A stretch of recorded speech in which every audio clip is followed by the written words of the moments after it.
Hey guys, I'm Brandon H. Lee, and you're watching the Permanent Rain Press.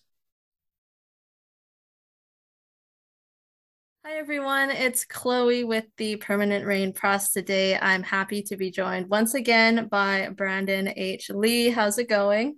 What's up, Chloe? Thanks so much for having me again. I'm super pumped.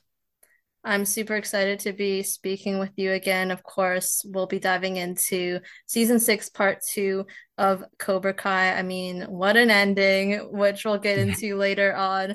Of course, for all those watching, we are discussing spoilers, so please make sure you have finished part one and part two before continuing.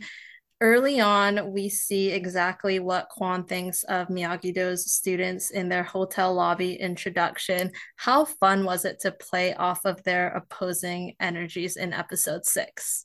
Oh my goodness. Well, yeah, first of all, that the spoiler warning is very huge, I feel like, for this part especially. So please do not listen to the rest of this before you watch the end of part two, because it's insane. If you thought the end of part one was insane, this is even crazier, I would say, maybe. But yeah, that scene first running into Miyagi-Do was, oh my goodness, so many thoughts and emotions at once that I can't really explain. But I was one thing that I was super happy about was that was actually the very first scene that we shot with the main cast. So like a lot of times when we're shooting TVs and movies, we're not super fortunate to shoot scenes in chronological order. But that was actually the first time we interacted with each other on camera.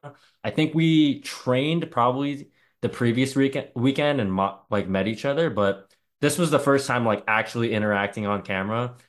And I just remember like, there's that entrance where we walk in and there's actually a quite a bit of distance before we actually like, interact with them. So it felt like the longest walk. And I was just like looking at him, and in my eyes, I'm like, oh my goodness, I'm watching Netflix with my own eyes. Like these people that I've looked up to and have been watching all these years on one of my favorite shows, I'm walking towards them right now. And then, like, I think I have the first line. And when they all turned at me, I was just like on the inside, I was like, oh my gosh, this is the coolest thing ever. But on the outside, I'm like, yeah, who the heck are you guys? You the famous Miyagi-Do, yeah. Um, but no, it was super, super fun. I think I was feeling that mainly in the rehearsals of like, oh my gosh, it's so cool.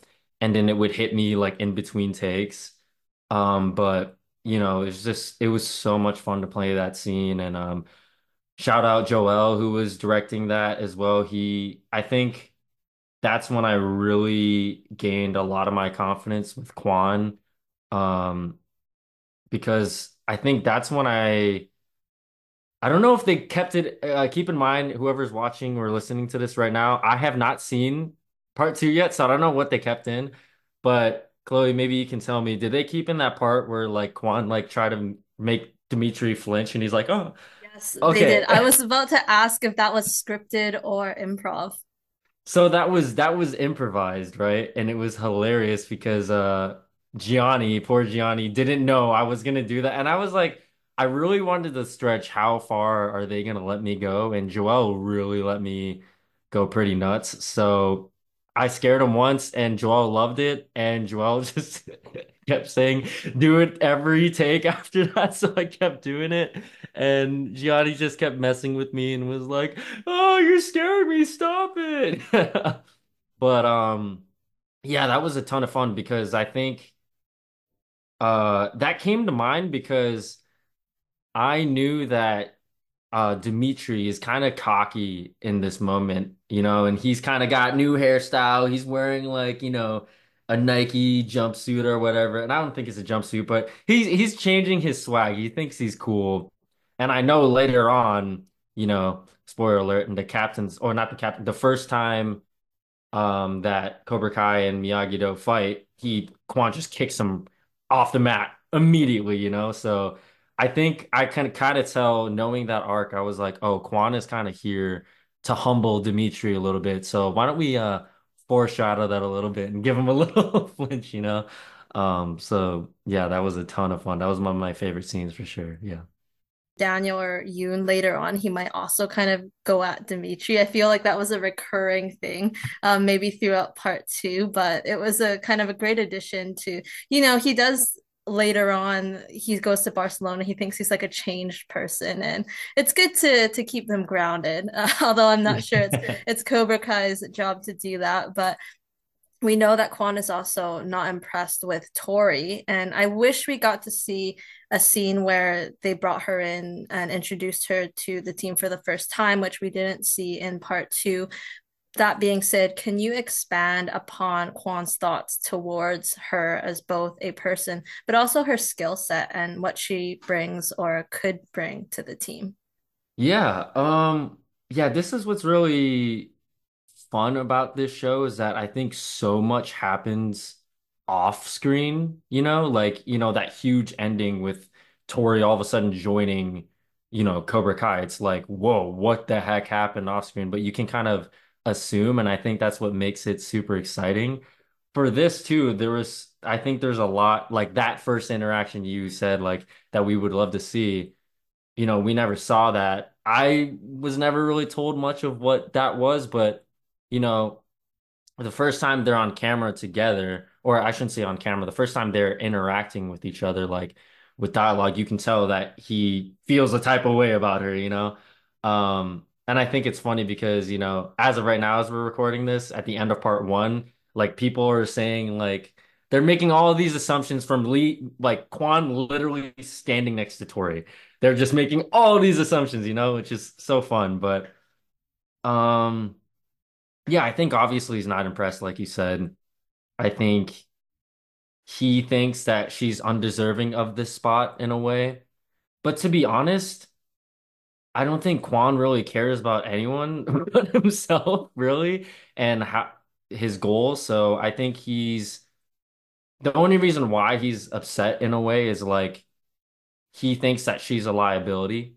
And if she's either gonna help him achieve his goal or not. So that's why he uses the relationship between, Robbie and her in a way to try to get him to his goal, which is win the whole thing. And he's gonna go to any extent to do that. I think Kwan's mind is very simple in that sense.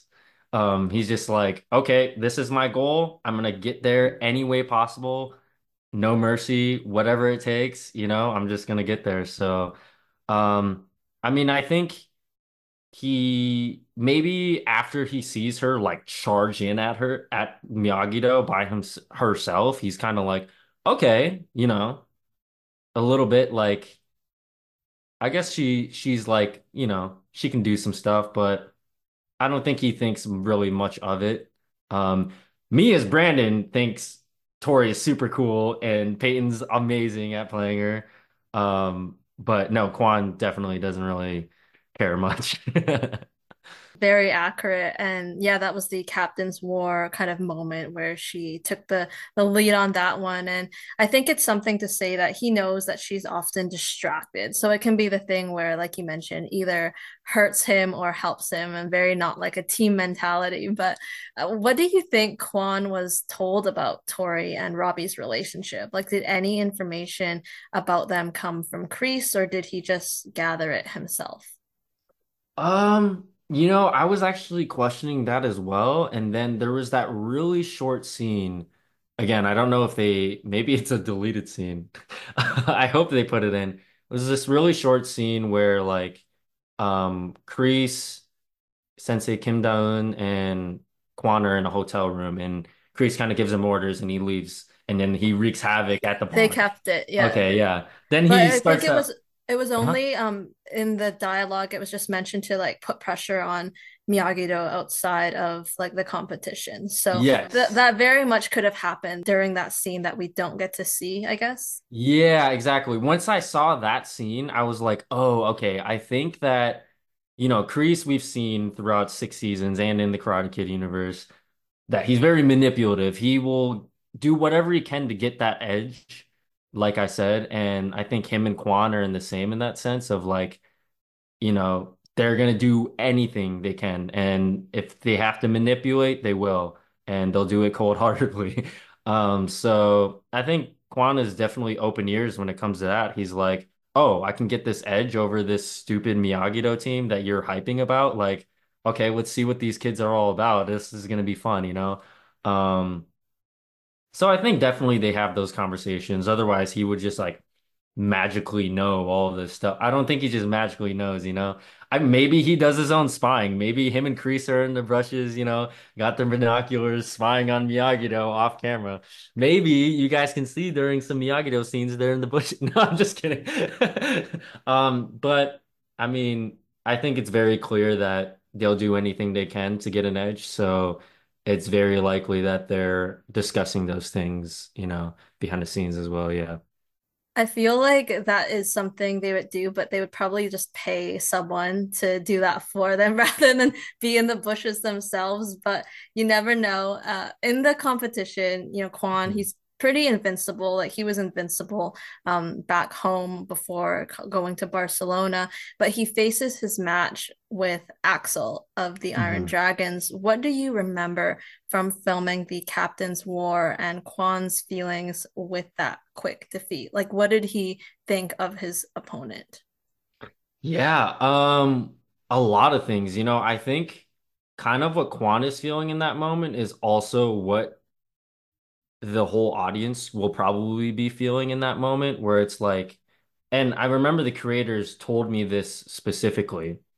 They want, I mean, I think John, Josh, and Hayden and the writers team and the creative team of Cobra Kai, what they do so well is they'll make you expect one thing and they'll completely misdirect you, you know?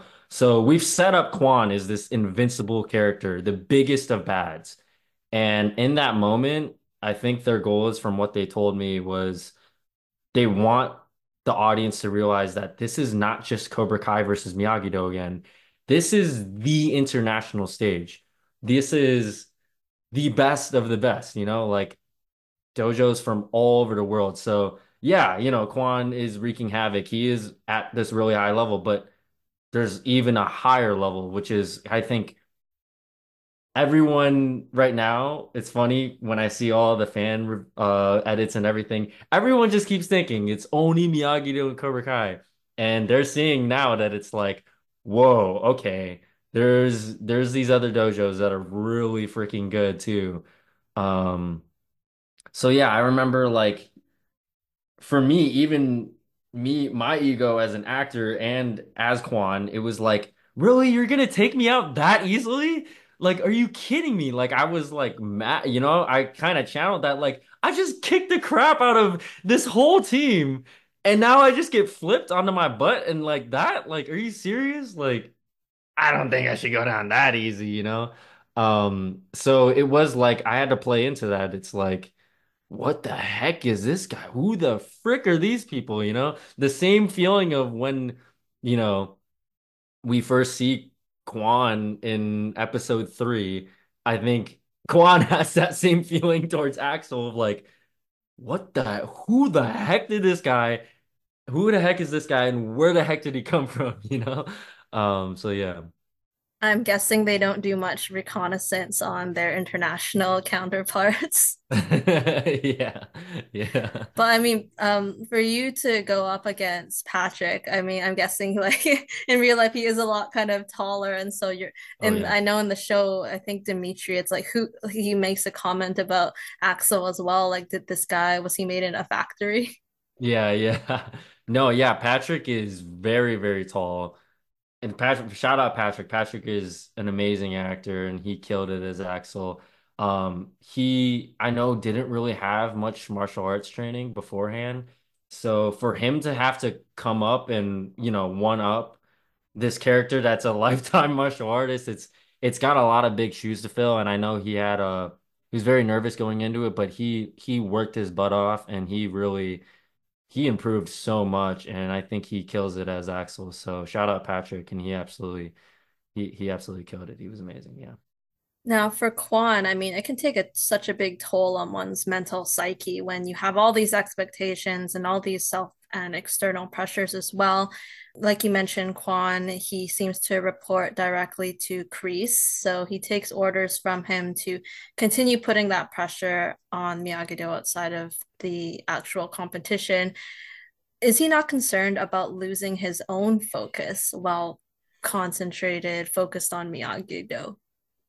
Um, I think this kind of goes back to what I said before is he will do anything to get an edge. So in his mind, these aren't distractions. These are ways for him to win, manipulating, making sure Robby is worried about Tory. So then when he fights him, he's like easy to beat, things about he'll do whatever he can to just manipulate people to win at all costs. So I don't think he sees it as distractions. I think he sees it as an extra weapon. Otherwise, he wouldn't do it. Yeah, I think that's where he's very simple in that sense. Yeah. So he does try to play with their relationship, which actually ends up distracting Tori as well.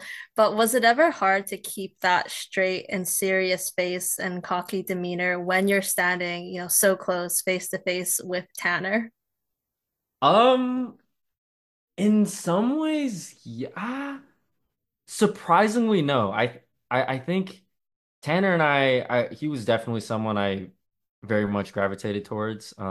Everyone in the cast was super welcoming. I'm glad I can call them friends now. But Tanner in particular, I think we became very close, and he he always came to me with open arms, and he was always someone I looked up to. I really loved his character watching the show as well, and so.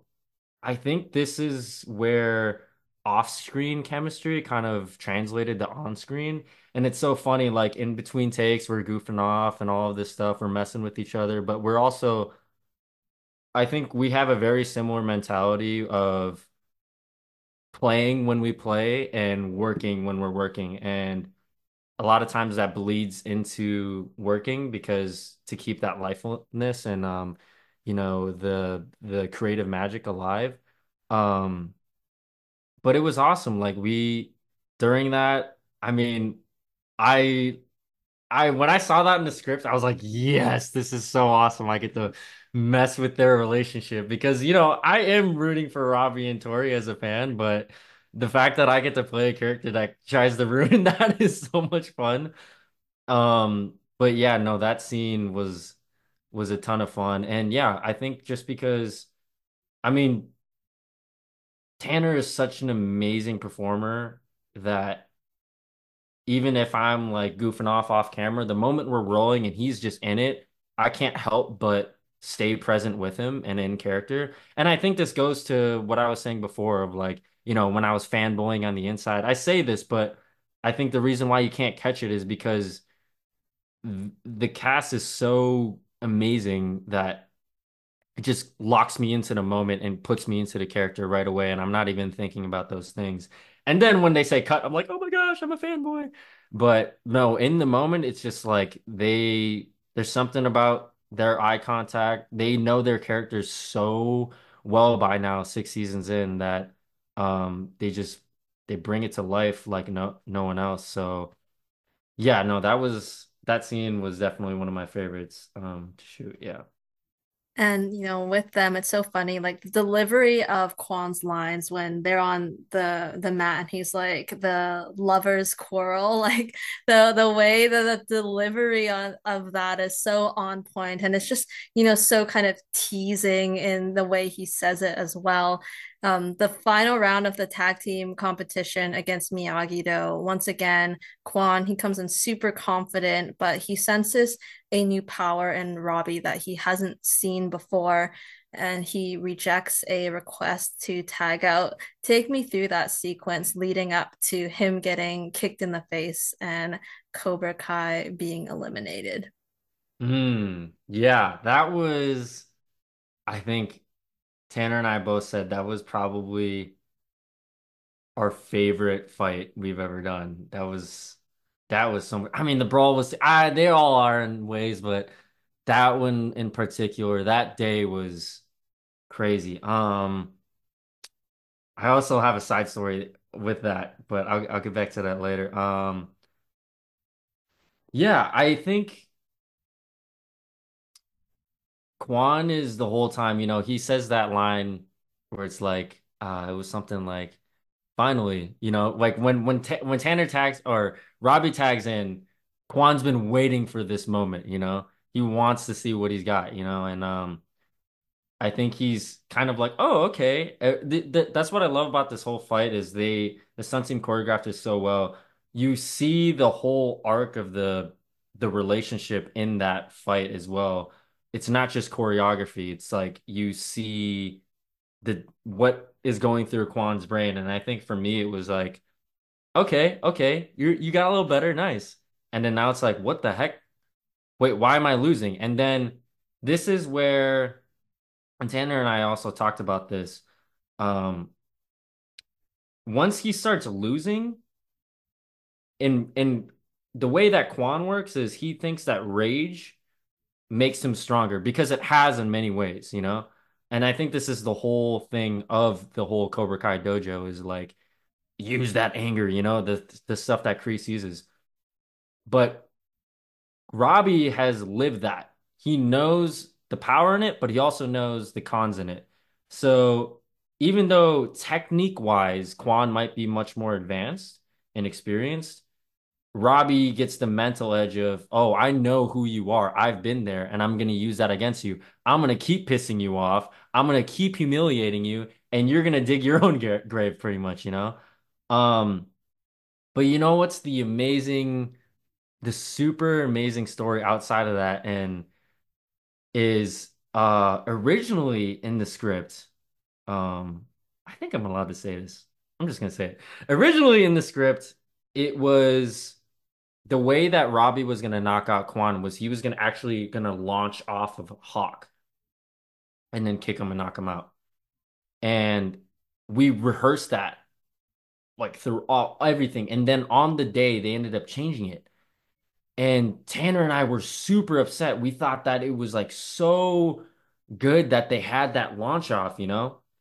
And so actually Tanner and I were talking about it as we were getting hair and makeup done. We were just like, dude, man, story-wise, it just makes so much sense for them to launch off of Hawk. Like it's just so much better. And it doesn't make sense for Robbie to do a cool spin kick or something because that's Kwan's thing. It's like that's not Robbie's thing. Robbie's thing is power and technique. So and we thought story-wise, using the teamwork in that moment, that the team's finally coming together, that makes more sense. But what the writers were worried about, and I think they were right, was that people could think that's cheating, that he's launching off of Hawk. So they wanted them to win fair and square, not like Cobra Kai where it's any percentage of cheating. So Tanner and I were super set, and then Tanner actually comes to my trailer that morning and was like, "Yo, dude, no pressure, but I know you feel very strongly about it with as me too. I'm gonna go to set early and I'm gonna go talk to the producers and writers and try to get this kickback. You can come with me. I know you're new to the show, so I don't want to pressure you, but come with me if you want." I'm like, dude, I'm there with you. So we go to set, and first we talk to Ken and Don, and they're like, hey, we just think this for all these reasons. We think we got to put this kickback in. Can we go talk to the creators about this? And Ken was like, Ken and Don were like, we hear you, but it's also not our decision. And you guys know this as well. Let us be the bad guy and we'll go talk to them about it. So they go and they talk to him about it. They come back to us and you're like, yeah, unfortunately, they're gonna stick with it.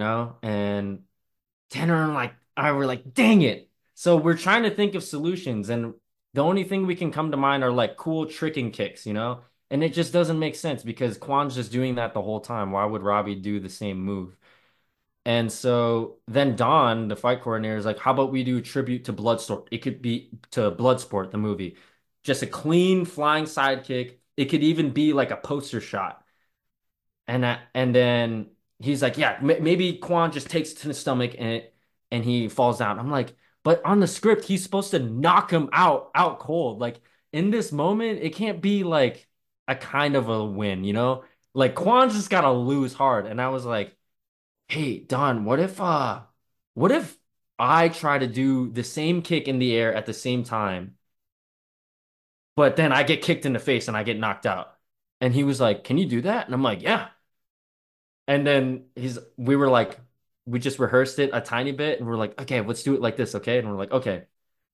And right after I said that, I was like, "Oh shoot, I better not mess this up. This is gonna be really hard to do successfully." But then we did a full pass, which is like the whole fight all the way through from top to bottom. We didn't tell anyone that we were gonna do this final kick the way we were gonna do it. The only people that knew were me, Tanner, Ken, and Don. The director didn't know, the producers didn't know, nobody knew.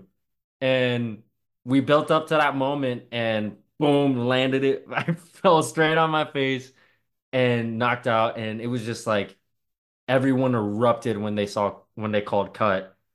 And we were like, this is it. This is the moment, This is our version of the crane kick. And it was so beautiful. I remember Mary actually told us too. She kind of reminded us like, this is actually the last time that Cobra Kai and Miyagi-Do will ever be against each other in a tournament setting, like one-on-one like that.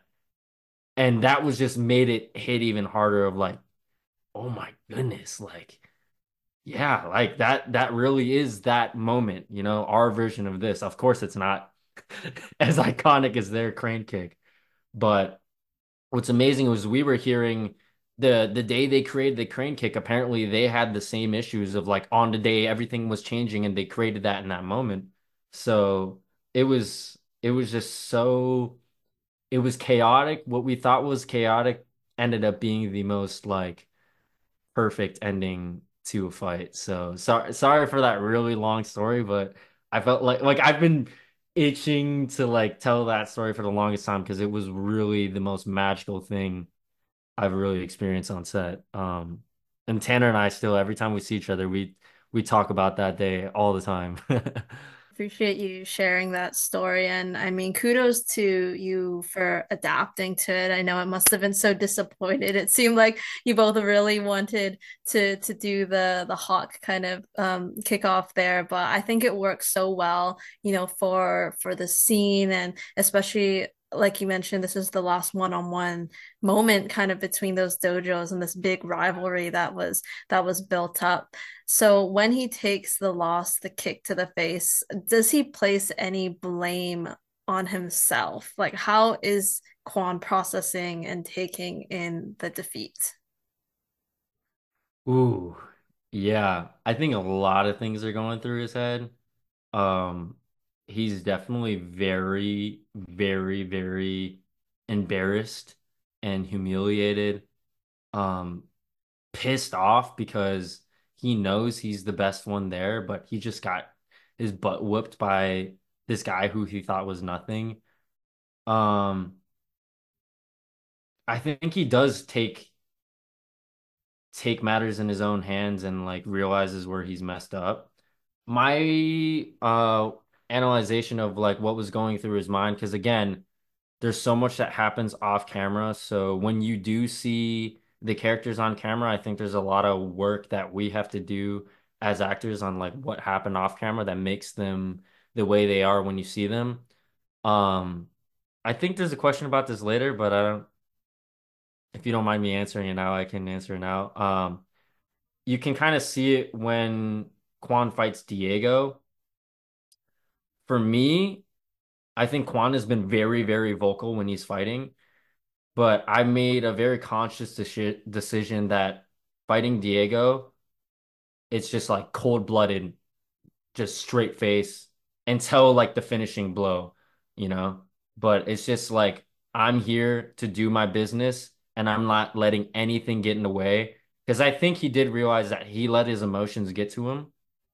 So I try to kind of take the approach as Quantum where it's like, no mercy. I'm getting to my goal no matter what. If you're in the way, I'm killing you. And I'm not gonna like try to do any side quests in the meantime. Like, boom, it's over.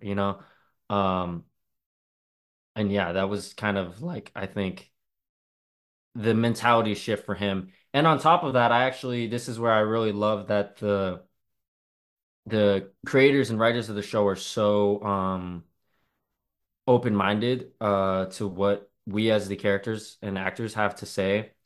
I wanted to play into the fact of how humiliated that Kwon was. So I requested like, hey, can he have just this huge bruise? Because Kwan's all about look at me, look at my like he has his hair like that, like he's all about look at me. And now he just got his butt whooped in front of everyone. And if he has a constant reminder that everyone can see on his face, on his precious face, you know, um, I think it'll do something to him, and we see what that does to him, in episode 10, where what lengths he'll go to, and I think that kind of justifies it even more. That he's getting more and more pissed off, and he's going to crazier and crazier lengths throughout the show. Um, but yeah, that's kind of like what was going through my mind as Quan, how he was digesting it was he was humiliated and he was gonna, from that moment on, it's just the capacity of what he'll do to win just gets higher and higher and higher. You mentioned before, when he's getting beaten on the mat, when he's getting challenged, like vocally, his screams typically get louder. You can tell when he's irritated. So, were those conscious decisions discussed with the creative team, like that going to the anger and the rage, or did you find that place yourself? I think it was like discussed through the script, honestly. Like it was just written so well that I mean, it was just the obvious answer for me, and my job was just to portray it respectfully. So, yeah, I mean, for me, a lot of my work as an actor is just to justify. And so seeing how we get from A to B, how do we get there? And for me, I think, and this is where it was very helpful that Tanner and I discussed this off camera, was like, how is Robbie able to beat this big bad guy? Oh, he's been to Cobra Kai. He knows what that mentality entails. So I think it's just kind of something that just happened in the moment. And it's not just the creative team, it was the choreography too. It was shout out to the stunt team because they choreographed the fights so well to the script that it does most of the work for me as an actor, and I just gotta embody it the best way I can. What I also really liked that Don really told us, Tanner and I, because we have probably the longest fight within the tag team, is he was sick of seeing fights that people are at 100% energy all the way through. Real fights aren't like that. You get tired. So we played into that exhaustion towards the end because we're going at it for a super long time. So yeah, I was actually really exhausted in real life, so I kind of let that feeling mix it with rage, and what came out. So I don't really, again, I haven't watched it, so I don't really know. I wasn't really conscious how I was screaming. Only thing I was conscious of is I was getting more and more pissed off that I wasn't winning. I think that So, really shows shines through in the scenes. So, I mean, good job to all of you. I think anytime when you're just feeling it, like you're not making these conscious decisions, it's just coming out of you, like you mentioned, due to the mhm. writing and the choreography and everything, means you're doing the right thing. Now, Tori, she talks back to Kwon. She blames him for their loss and shoves him in the hotel lobby. Tell me a bit about that scene. Like before Sensei Kim comes in to break it up, what was he about to do to Tori in the public? Oh yeah. This scene was bittersweet because I remember this was actually my last dialogue scene as Quan. And it was it was a ton of fun. I think in that moment he's so freaking embarrassed at all levels. I think this is his peak of embarrassment. And obviously he comes out of insecurity and he comes and tries to let Robbie know that like, oh, you got lucky. There's no way you would have won. Like I'm gonna beat your, beat your, what again. But then, Robbie kind of gets him back by being like, well, you don't even get another chance, bro. So see ya. And it's just like that kind of hits him in that moment of like, oh my God, it is over. And then on top of that, this girl that he really doesn't care about has the audacity to stand up to him. It's like, I think he's at his, I think us as human beings will do a lot of things, not even Quan, just us as human beings will do a lot of things we regret when we're most insecure. And if you mix that with someone like Quan who lives off of rage, I mean, we can just assume what he was gonna do, in that moment is like he's full insecurity, She straight up tells him he kicked his butt and he can't say anything back. That's the thing is like every other time he can back it up, but this is the one time he can't back it up. And so, yeah, it's just peak embarrassment. I mean, you guys can make your assumptions what he would have done. Um, but yeah, I think he would have I think it would have just been blind rage. He would have done whatever, you know. I think he was definitely going to like punch Tory in the face. Yeah. Really no boundaries on what he could have done there, but soon after they get a second chance with the elimination of another team. So what did that opportunity mean to Kwon? Like as they progressed in the tournament, with the second chance, winning became a possibility again. What did he hope to gain out of becoming the Sekai Taikai champion? Yeah, I mean, I think I slightly answered it earlier, but I think he, at least how I was thinking when I remember shooting that scene, it's like, oh, the universe is telling me this is meant to happen again. I like it's like I freaking knew it. I'm meant to win this, and it's giving me a second chance, and I'm not messing it up this time.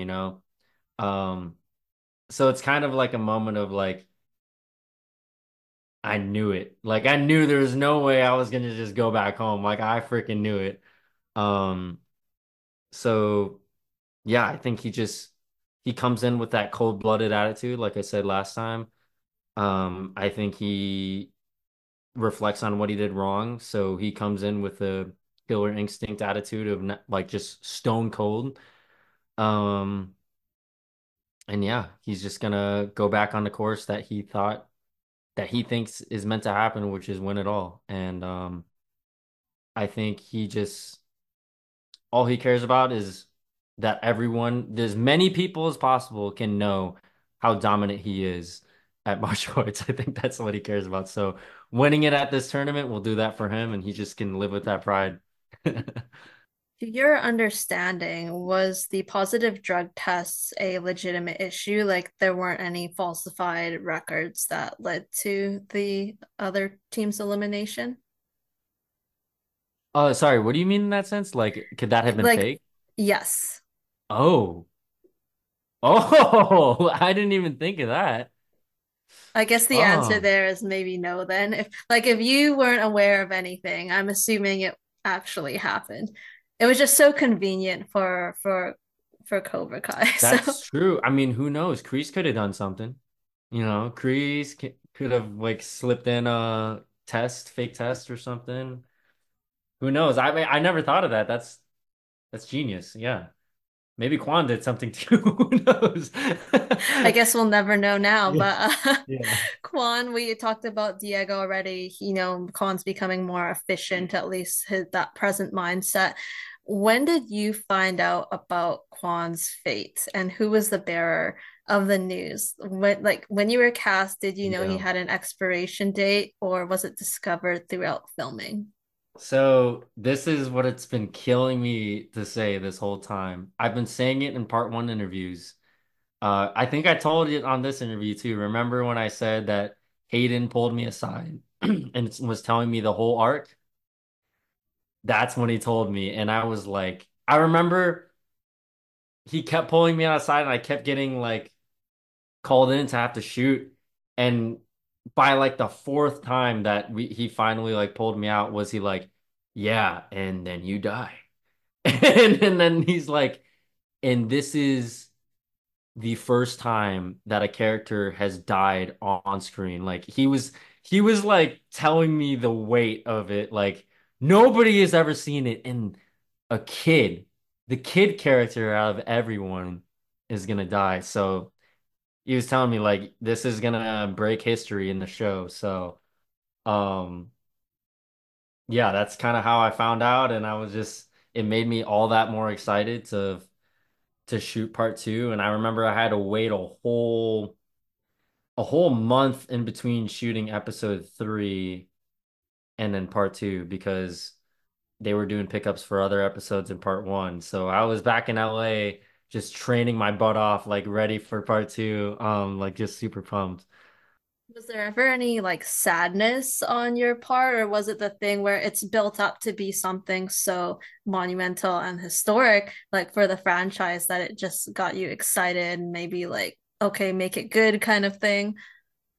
I think there were phases, like I think I started to get sad when other people were telling me they were getting sad, all the other crew members were like, "Oh no, like it's gonna happen." Like it was the ongoing joke all the time. I remember even on the day that it happened, Natalia, one of our amazing PAs, put on my breakfast order, she drew a Kwon tombstone. It was the funniest thing.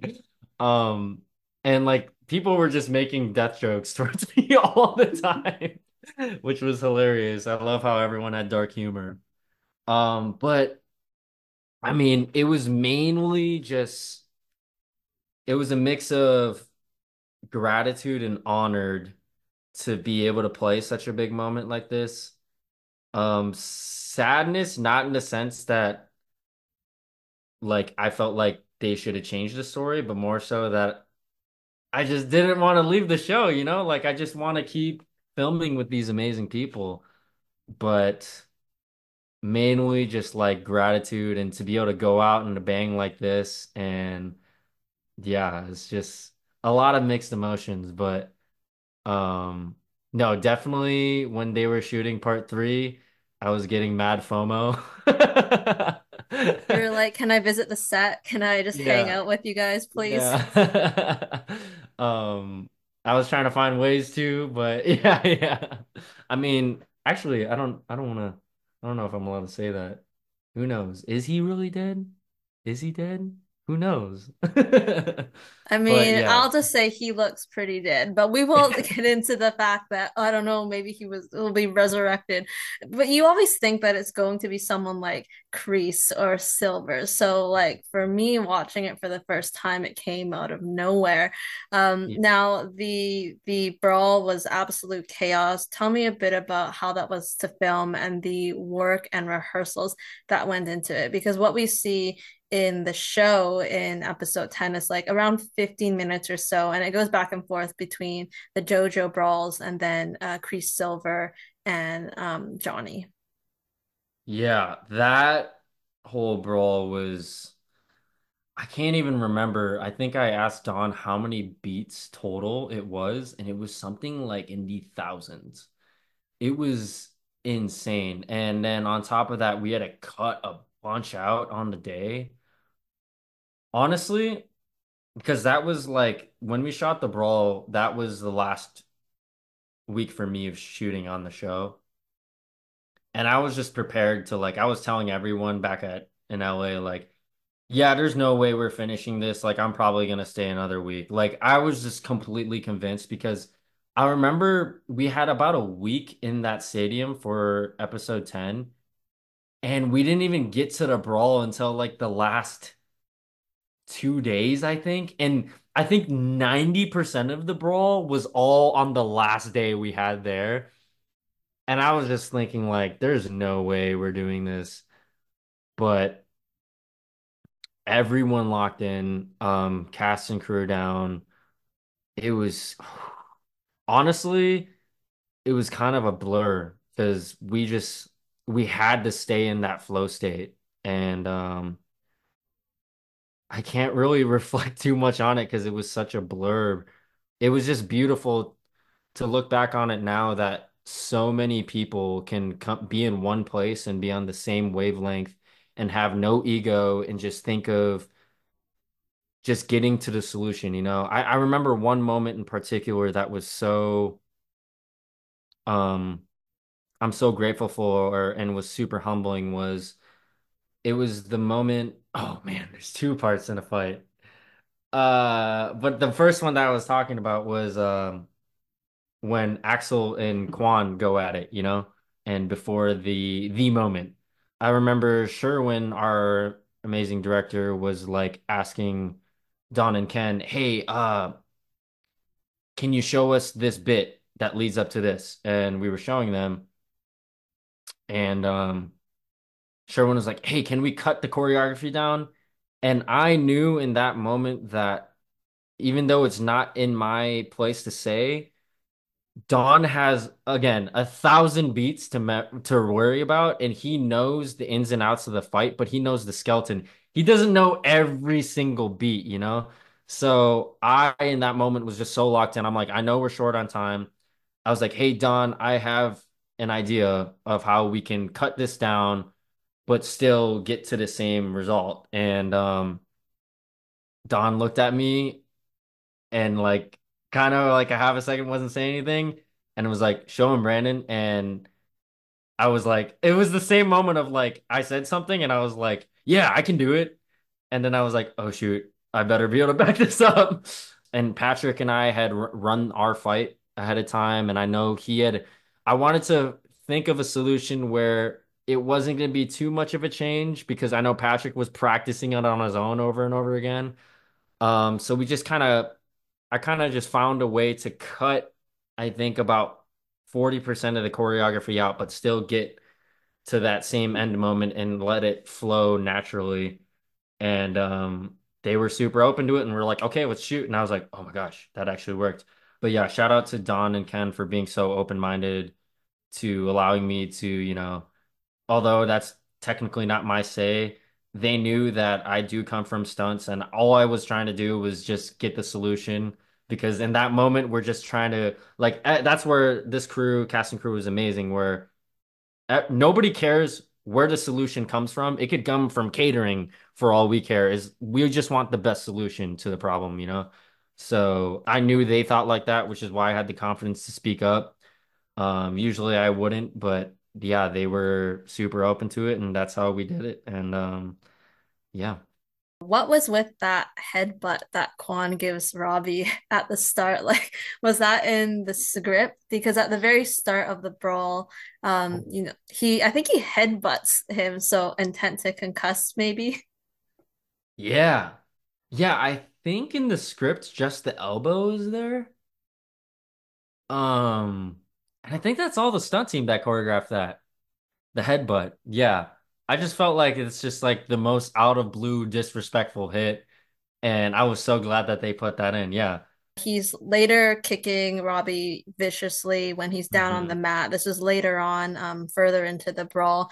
What are his intentions going after Robby this time? Like, was it just to hurt him, or at this point, he wants to end this? He wants to do worse to Robby.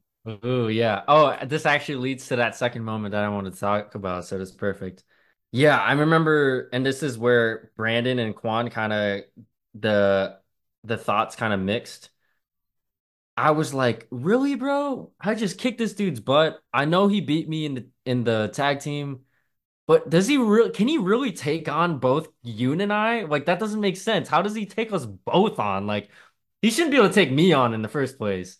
But now he can take both of us on? Like this is ridiculous, you know? So I think I use that in the brawl to justify the lengths that he goes to, where it's like he knows he's the best, but he keeps getting his butt whooped and he's so annoyed with it, you know, so pissed off. And um, he blindsides him because he first gets his butt kicked by Robby again in the beginning of the brawl. And then for the rest of the brawl, I think he's just searching for Robby to get his revenge. And this was an amazing moment that again, Don helped me improvise. I think they kept it in. I really hope they kept this in. You can tell me if not, but it was this really cool shot where Kwon like takes out like three random guys and then he yells, Keen! And just kicks him in the back and just starts kicking the crap out of Robbie. Is that in? They keep Yeah, that? I can't remember what led up to. We do see him like turn around and yell keen. So I can't remember how many people we saw him take out Oh, before that. But then yes, he does go over and then Robbie's on the mat and that's when yeah. Sam comes. Yeah. Yeah, so I remember Don when he choreographed that, we combined like this was what we had to do on the day. This is just one example of many where because we were so short on time, we had to combine so many different shots that were supposed to be split up into a lot of different shots. So we combined like four or five different shots in this one. And I remember Don when he choreographed that, he's like, you can improv something here. And I was like, oh, what do I say? And he was like, how about Keen? And I was like, oh, that's great. And I remember the way the camera was put, Don was like, you have to, kick Tanner for real here, like positive impact. And I was like, oh gosh. And Tanner's he's not an actor. He's a stunt man at heart, I swear. I mean, he is an amazing actor, but like he's not like most actors where he doesn't want to get hit. Like he wants to get hit. Like I remember after episode 6 when we did the first fight together, we were both like bruised up everywhere and it was amazing. So he was like, "Bro, kick me. Like kick me good." Like every time I would kick him hard, he would tell me to kick him harder. He never like he's crazy in that sense, but yeah, we did that positive impact, and I knew I was supposed to kick Mary Samantha after. And this is a funny inside joke we have. I thought that her double was gonna be there, and I was just so in the moment, just kicking, Tanner. She comes in, and I just kick her, and I was like, "Oh my gosh, that was Mary!" And I what kicked her hard, and I was like, "Oh no!" But then I had to stay in, and I picked up Tanner by the head and started punching him in the face. And then when they called cut, I was like, "No, Mary, I'm so sorry. I kicked you for real." And she's like, she was like, "Oh, I'm okay." And she's like, "You had good control," but she would tease me about it here and there. She still teases me about it here and there. Like, yeah, way to kick me for real, Brandon. She took it like a champ, but I love that now you Yeah, have this kind of like ongoing joke about that because yeah.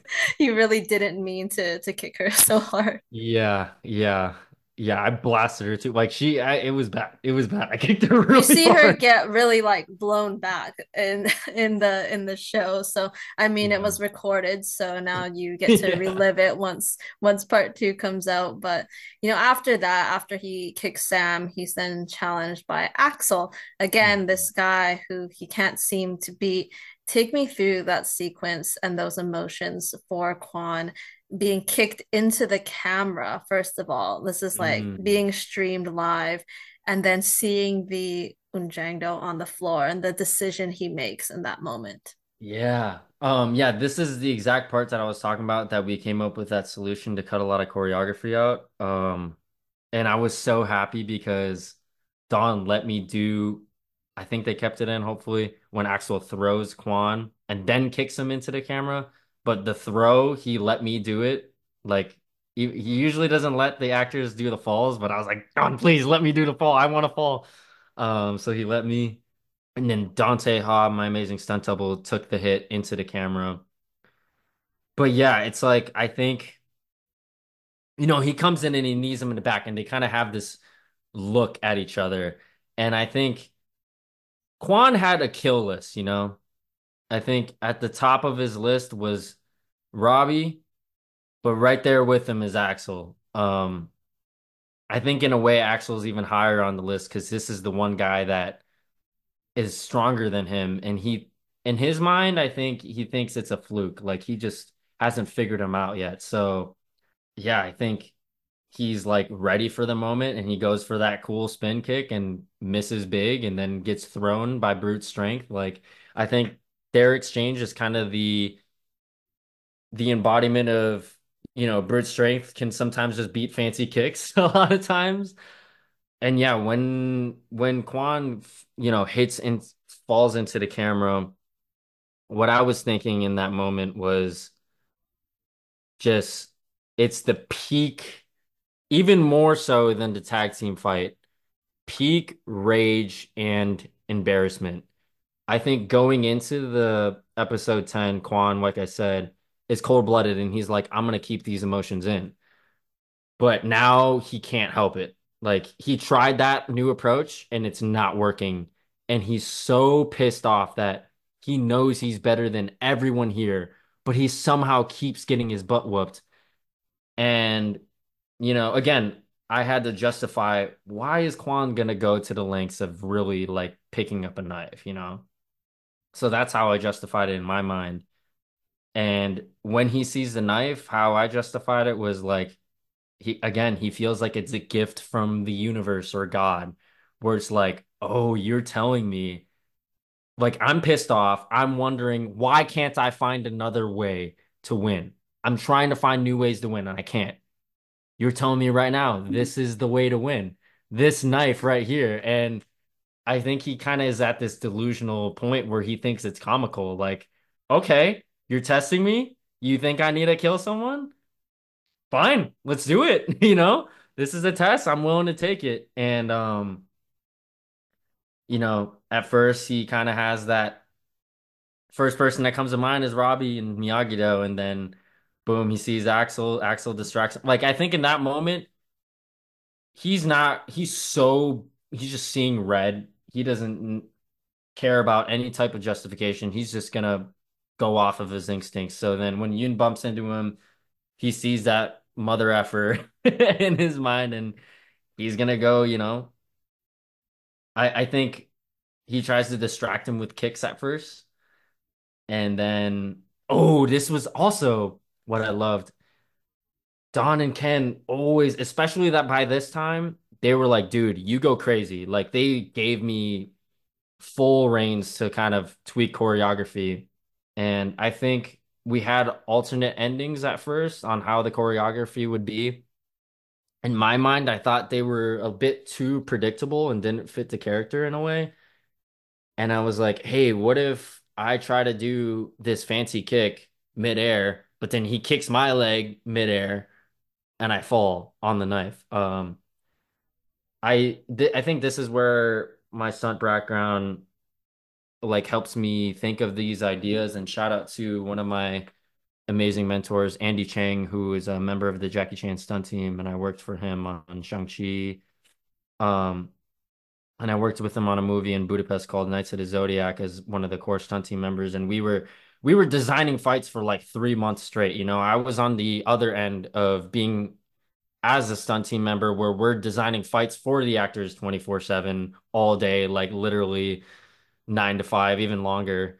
Um, so he would always say, we've seen everything by now in action. So how can you do something that we've seen, but in a way that we've never seen it? So that's why I was thinking of these ideas like, yeah, we've seen a flying sidekick, but what if I try to do a flying sidekick at the same time and get kicked in the face at the same time? Or what if I'm trying to stab him midair, but then he kicks me midair and I land on the knife? I was just trying to think of new ways and they were super open to it. And Patrick was a champ to have that trust. I know it was kind of scary for him to kick me midair like that, but he did. Originally we were just gonna stack the hit, which is like a fake hit, but he accidentally hit me for real. But I was like, no, like we both agreed in that moment, like it felt better if he hits my legs for real. So we did that, and yeah, that's it became history, and that was another really awesome moment that I'm super grateful that the cast and crew down were super open to my ideas, and it was just a ton of fun film for sure. I know it's hypothetical and it happens in a split second, but that midair kick that Axel lands on Kwan's lower leg first, as Kwan is falling and as he pushes the knife into his own chest, do you think he feared death and comprehended what had happened? I think mid-air, no. I think it hits him like later. Like I don't know, again, I don't know how much they showed, but I remember filming this. Again, we had to combine so many shots. So we had to combine all of these shots at once. We did the shot where Kwon lands next to, falls into the camera, lands next to the knife, picks up the knife, looks at Miyagi-Do, gets bumped into by Yoon, charges Axel, does the whole choreography, lands on the knife. And then after all of that, I had to stop breathing. And I remember, I mean, it helped me in the moment. I legit was like, because I was so out of breath at that point. This is at the end of the day. I'm peak exhaustion as Brandon, not even as Quan. And I just had to do all this choreography and yell at the top of my lungs. And I'm having to stop myself from breathing. And I legit was thinking as I was lying there, like, dang, I might actually die. Like, this is ridiculous. I can't breathe. They're not calling cut. Um, but I kind of used that feeling to think what Quan was feeling. And I think it hit some of like, what the heck? Like, what is happening? Um, I think this is the one time that we do see him actually express his fear. I actually, I remember I tried pitching to the creators. What if when Daniel LaRusso turns Quan over, we see a last breath. We didn't end up going with it, and they told me it's because they want it to be set in stone that we know he is dead, you know? Like that And shock I, value, right? yeah, like boom, it's stamped. And I think that was the right move for sure. Um, but yeah, I think again, it's one of those moments that you probably don't see a lot of what's going through his mind off of camera because we're cutting in between a lot of other stuff as well. But I think he kind of finally sees fear. Finally, all of his insecurities come to him at once. Maybe even contemplates whether or not he did the right thing, whether or not he's a good person. But by that point he's having all those thoughts, I think it's too late. So yeah, it's pretty sad, but You're like thinking, oh, it is really. I mean, as bad of a character as he was, it's like that thing where did any of these, especially kids deserve to die? But he did have Mhm, that fatal flaw, which was that need for vengeance. So his mhm, death did feel very true to his arc, as I'm sure was kind of pitched and described to you. So you mhm. mentioned the blood curdling scream. Did you re-record that in like ADR? I guess you let it out in real time on the mat, or how did that go? Like what did you focus on in your voice and delivery, especially being so exhausted and tired as well? Yeah, in the moment on the day, I mean, we did re-record it in ADR as well. Um, on the day, I just led like I I went into that feeling of fear. Um, just that whole mask he wears of cockiness and everything, like I'm invincible, all this and that, it's gone. It's ripped off. It's just full vulnerability and fear. And yeah, I mean, I played into that feeling of, oh my gosh, I can't breathe because I actually couldn't breathe and whatever came out came out. I remember doing ADR for that as well too. I mean, it's hard to, think about what that would feel like. But what I tried to lead into, I think us as human beings, everyone, no matter how fearless you are, I think all of us are afraid of death at the end of the day. So in my mind, I think Quan has this mask on every time he's on camera. He's this and that. But when I did ADR for that, I just dropped that completely. And it's full vulnerability, full fear, full insecurity all at once. You mentioned you kind of had to hold your breath and not breathe. So how were those scenes when Daniel turns Kwon over. So when Ralph kind of turned you over, you had the prop in your chest, all Yeah. the fake blood, your blank, obviously facial expression with the eyes open. I also have to add, like, what kind of directions were you given there, and what were those like to film? Because you had been like the center of attention many times, like during the tournament, but that's when Kwon Mhm. was alive. And so for this, everyone can see that he's gone. This was a really I think this scene was probably something I'll never ever forget. I mean, for this to be my first acting role and I get to go out with a bang like this, it's just something I'll never forget. What's even cooler was, Ralph Macchio, the legend himself, kind of brought me into the show. In a way, he gave birth to this character, by directing episode 3, and in a way, he gets to take me out. So that's what was super, super cool. I remember we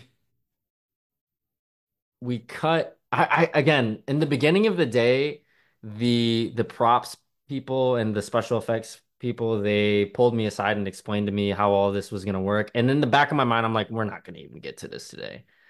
And then when we were finally getting there, I was like, whoa, this is happening. Like, this is really happening. And I think it feels like what Quan would feel like, of wow, this is really happening. So I was really feeling very real feelings there.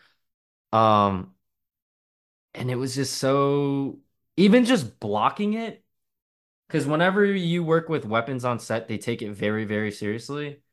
And I just remember I was having to lie down and we couldn't move the blood because it had to be in a very, everything had to be very specific, so I couldn't really move much. And I just remember lying there and hundreds of people just around me at all times, just all staring at me. Um, I have so much cool behind the scenes content that I'll probably post by the time this comes out. But I have this one picture where it's me lying on the floor, Ralph, Billy, and Marty, all like they're all looking at me on the floor and we're all like having this small talk and smiling. And I was like, this is the coolest picture ever. Like, oh my gosh. Trying to like relive it right now. It was a lot.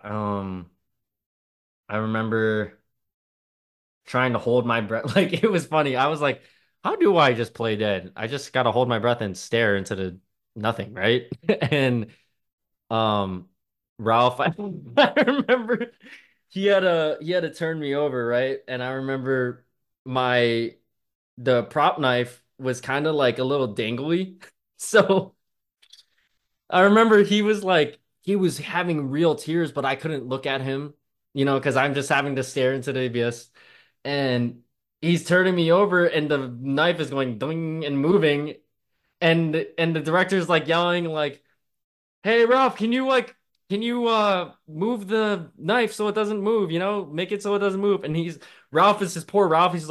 He's like sniffling and he's like, "Oh dang it. Ah, God." He's trying to make the thing not move. And I'm sitting there like I'm wanting to help, but I'm like, if I move and I try to help, it's just gonna make things worse. So all I can do is just keep holding my breath and not move. But Ralph was like, in between takes, was even complimenting me, like, "You're doing a good job. You're giving me a lot to play off of because this is a really sad view, like seeing all the blood on you." And I mean, for me to play that, and like, it was fun, but I didn't realize till looking at the pictures later of like, oh, this looks very, very, very real. I know some of the other cast members and some of the crew members were really crying for real on that day. And I mean, for me, I was just having fun, but um, it was, yeah, it was super, super surreal. I remember freaking Jacob too at the end, he was yelling speech, speech, speech, speech, and everyone was hurdled up. And even though we didn't have time for it, they made me do a speech. I don't even know what I said. I just remember feeling very, very grateful, and I almost cried, and I stopped myself. Um, but yeah, just that was the epitome of like, wow. this dream is really come true, and to go out like this is insane. To be on this show and have all these people I've looked up to for years to all be here looking at me and being here, listening to me when I'm like giving this speech. It's just, oh, it was just so overwhelming. And like, yeah, I can't really put it into words. It was just something I'll never forget and was a very, very, very impactful experience that I'll never forget. Yeah. I feel like I'm just repeating myself, but I can't really put it into words. I really can't. Yeah. What a journey and what a send off for you and your character. That's what I was going to ask if you had a nice send off because I know you mentioned you was it the hotel lobby dialogue scene was filmed after this? Was that correct? That was my last dialogue scene, the hotel lobby one, but I think we had one scene. It was a pickup shot. Um, our very last day. It was the aftermath. It was a simple shot. It was the aftermath of the tag team fight. No lines. I'm just like pissed off. And we go in the locker room. That's it. Um, that day was really, really cool because I remember I got to come to set early and uh I remember I think each director of every episode kind of gives like a gift to the cast and crew, and we had ice cream that day, like an ice cream truck. Oh my gosh, my mouth is watering thinking about it. I was dieting the whole time we were filming, mainly because I wanted to make sure my body was in peak condition. Also, I had a back injury um that I can get into later. I completely forgot to mention that. Yeah. I had a back injury that I was nursing, so I was trying to do everything I could to make sure I was in top condition. Um, but yeah, I just remember that day was like, oh, everything was done. I got to have this big old ice cream. I remember I was just hanging out with Peyton and Daniel, and Owen actually came to set, who plays Bert, and we got to watch the Miyagi-Do scene of right before they do the tag team fight, the locker room scene. And oh my goodness, I was like tearing up watching the monitor. It was just so like every take, all of them just nailed it, like it just hit that much harder of like, wow, this show is just so amazing. And I'm really a part of this. Like seeing them on the monitor was like, wow, I see how every moment we shoot it's a puzzle piece. Now I know how much harder it's gonna hit when Robby kicks Kwon in the face because they have this scene beforehand. But yeah, I just remember a lot of that day just soaking it all in, talking to the writers, talking to the other cast members, just trying to pick their brains one last time and just soak it all in and enjoy the ice cream and get off that stupid diet. Feel like absolute Um, freedom, but yeah. I mean that's it must have been such a whirlwind when they finally I think what did they say your name when they're like okay rap on Brandon and then you know that like your time is officially kind of done. But yeah, that locker room scene was so good when Miguel's like, we're family. I'm sure that Yeah. was like a line that all of you were behind the cameras, just like, so sentimental. Hmm. Which was your favorite Sekai Taikai competition or round to film and why? Oh man, I think they all do in different ways. I don't know. The only thing I can think of is just going down the list and naming why each of them. I guess I didn't really talk too much about the Captain's War. Again, yeah, I had a back injury in that moment. What happened was the weekend prior, the first time we trained with the main cast, we did this kicking competition, who could kick the highest, and Peyton actually posted it on her Instagram. Yeah, I think she After posted that you day, and Jacob doing yeah. it. Yeah. Yeah, me, Jacob, and Tanner. Tanner, I don't think she posted Tanner's, but all three of us were doing that. And it was super fun because, we film another scene where we're doing a real kicking competition. So Don kind of went method on us and had us do it for real. But I remember after that day, I think I must have overtrained or something, but I pinched a nerve in my lower back. And I was having the craziest muscle imbalances. Like I couldn't even touch my right toe because my right hamstring was so tight and my mid back was like inflamed by like 3 or 4 inches. And like I was like, are you kidding me? Like I have never I'm very good at taking care of my body and making sure I'm in tip-top shape. And this was the first time I had any type of injury in probably like 4 years. And I was like, are you kidding me? Out of all times now, like I've been training for this moment like my whole life and now I get injured.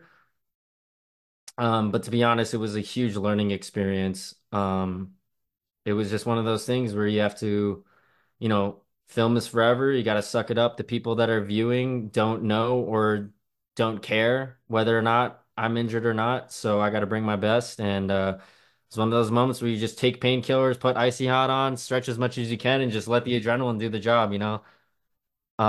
But yeah, that whole fight, Captain's War, was with a pinched nerve in my back. And I remember we filmed. I don't know. I think it's the beginning of episode 7. There's a quick vignette where Kwon does this quick kick and then Kwon and Tory high five. And I just remember after that, I squeezed everything out I had left in my back. And even that little like interaction Peyton and I filmed after, she was like, "Yo, you good? Like you're walking like a grandpa." And I'm like, I'm tapped out.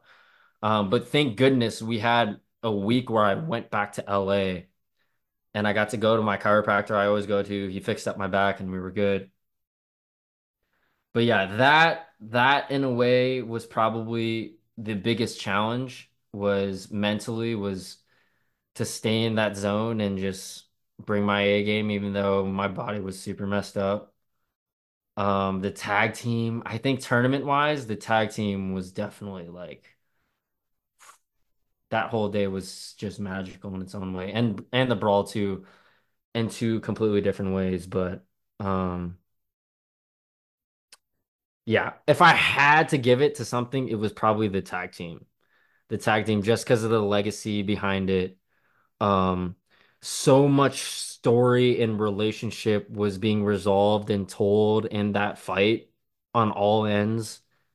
And yeah, I just I was super happy to finally give Robbie a win. He's second place all the time, but he finally gets a win.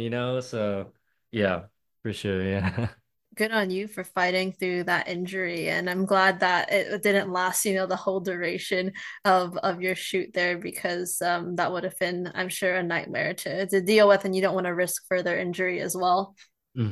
Yeah, no, for sure. I mean, the whole experience was too good to be true. So I mean, life has to ha throw you some curveballs. So I'm glad it happened, and I learned a lot from it. And now I'm trying to take my care of my body even more, so it doesn't happen again. So yeah.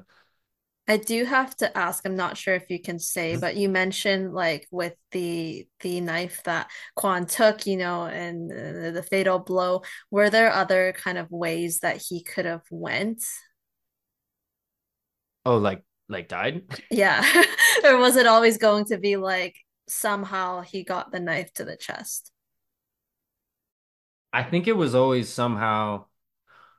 Oh, it was up in the air of like, does Axel throw him? Does, you know what I mean? I think the biggest thing they wanted to make sure was that Axel didn't know that he had a knife. Like, they didn't want Axel to look like he intentionally killed him whatsoever. Um, so that's what I think was the biggest thing, and just kind of going about it character-wise, what would make sense. I remember there was one where maybe Quan goes in and he gets clotheslined and does a backflip and lands on it. And to me, that looked cool and flashy, but I thought Quan was too skilled to like just run into an arm like that. So that's why I pitched the idea of what if he's trying to, they kind of had the skeleton of him distracting him with kicks. So I was like, what if he's trying to distract him with a kick mid-air and then falls on it? And I think in that moment, if it happens in the air so quickly, Axel has no time to even like notice that he has a knife. So that's kind of I think I mean, he was gonna go out no matter what. I think they had that in mind no matter what. Just and mainly it was from the knife. But yeah, just going how was kind of what we were figuring out. But yeah. It's interesting to always figure that stuff out together for such a Mhm. big impact moment. But I do think that Axel, I mean, he had to know that Kwon had the knife because even Daniel saw it from far away. In the show, you can see that Daniel's trying to like come towards Kwon and Oh. Axel, and he actually says like, Kwon, no. I know it's like a cut kind of pieced together, but he Mm. sees it from far away. So I'm thinking Axel knew. But that being said, same results and good job to you for your work in parts one and part two. I think that Kwon will remain such a memorable character in this franchise and still definitely have an impact in part three. Don't know if we'll see you or not at all, but for what had happened, I do have to ask, what is up next for you? Do you have any other upcoming projects that you can share? I'm not sure how much I can share. Um, I guess for me, I'm just kind of, riding this wave and trying to work on my own skills, both as an actor and as a person. I'm trying to keep my tools sharp by taking classes and also filming my own content. I have some other stuff in mind that I'm kind of developing as well with some of my friends. Not much of what I can talk about, but yeah, I mean, I'm really, really grateful for the Cobra Kai fans of always being super, super welcoming. It's gonna be funny when this comes out. It's gonna be some time is gone. I'm really curious to how the fandom's gonna take, this ending. I hope I didn't make anyone cry. I remember the creators told me they purposely want to like mess with the fans where it's like we want this character to come in and be a fan favorite and just rip everyone's heart out at the end when they find out what happens to him. But yeah, pretty much just trying to improve as an artist and as a person, and got some stuff that I can't really talk about much. But I'm also wanting to do a lot more of my own content, trying to explore new ways, whether it is still in the industry or not. I'm still trying to figure out and discover. So, yeah, if you guys are curious, feel free to check me out on social media. I'll probably be posting those things on there. Did create a lot of comedy content before with your friends. So is it along the same veins as comedy? Or are you mixing, like I know you also did the martial arts in the videos, but drama as well? Yeah, definitely want to get back to the comedy stuff. I love comedy so much. But yeah, I think that's probably one of the biggest wake up calls for me from Cobra Kai was I had this phase where when I committed to like strictly pursuing acting instead of stunts anymore, I kind of was pushing this martial arts side of me away. But Cobra Kai has been a light bulb of a moment of like, you know, this is a huge part of who I am and it is something that I need to embrace. It's not all of who I am, but I need to embrace it. And the injury was kind of a light bulb of like, dang, like I'm only getting older. Like I'm still young, but I better take care of myself and I better take advantage of my athletic prime while I'm still in it. So I do want to push the envelope as much as I can in the action world as well, but again, I don't want to just do action. I want to explore all genres. I love comedy, like we said, so combining the two would be amazing. But yeah, it was a light bulb of like, okay, I should I should push this envelope. I have the rest of my life to act. I don't know if I have the rest of my life to be able to do flips and kicks. Never say never. Jackie Chan keeps doing it, but yeah, in terms of my athletic prime, I definitely want to take advantage of that as much as I can. So, yeah. You have been practicing new forms of movement as well in dance. So can you tell me about the classes you've been in and how have they challenged and inspired you? Oh yeah, yeah. Thank you for noticing that. Yeah, dance has been really, really, really fun, and I think because now it's been about 6 years since I've been acting, so now, although I still feel very new, I do feel like I've experienced enough where I'm kind of seeing the parallels between the different arts, and I like see how there's triple threats. Like I'm seeing how acting translates to dancing and singing and all of this stuff. Not that I can do those things, but it's like I'm seeing how it's just different forms of expression, but it does come down to a lot of the same things. And so dance has helped me a ton with um number one, just having fun, not taking myself too seriously. Number two, not really giving a you know what. Number three, just committing to a performance and just like giving into it and letting go. Because a lot of times in class, like the biggest thing for me, and this is what I struggled with acting for so long too, is like you get so stuck in the choreography, but really it's about the way you do it, not the choreography. And so it's the same thing with acting. It's like I think when I was starting off, I was getting so stuck in the lines, but it's not about the lines, it's about how you deliver them and what you bring to it. So dance in a way has taught me a lot in that sense, which has been really fun because it's really uncomfortable and different. But I highly recommend to anyone like whatever, if you're an artist especially, but even if you're not an artist, dancing is so freeing in so many ways and it gets the dopamine like running more in like a way that you can never like really get it in any other way. So highly recommend anyone listening. I know it's embarrassing, but there's probably dance classes that like there's a bunch of other people that are getting out of their comfort zone too. And every dance class I've been to, it's been a safe space, which is so awesome. So highly, highly, highly recommend it. But yeah, and then killing two birds with one stone. I think because there's this like new K-pop wave right now, I keep going out for a lot of auditions that ask if I can dance, and I keep not liking that I say no to that. So I want to learn how to dance. So yeah. Um, yeah, but mainly it's for fun right now. Yeah. I know Alicia would be proud of you because I know she likes to dance and like does the kind of K-pop dances as well. Yeah, yeah, for sure. Yeah, shout out Alicia. I gotta do a dance class with her sometime or something.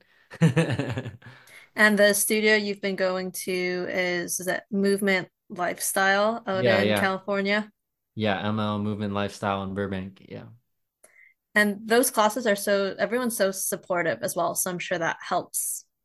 Yeah, no, for sure. I think I first like really got curious when I did there's this League of Legends World Championship opening ceremony thing, and I got to work with like a bunch of dancers for this live performance. And I was just like most of the first week of rehearsal, I was just watching rather than like actually having to do anything because they had to build the performance first and the choreography.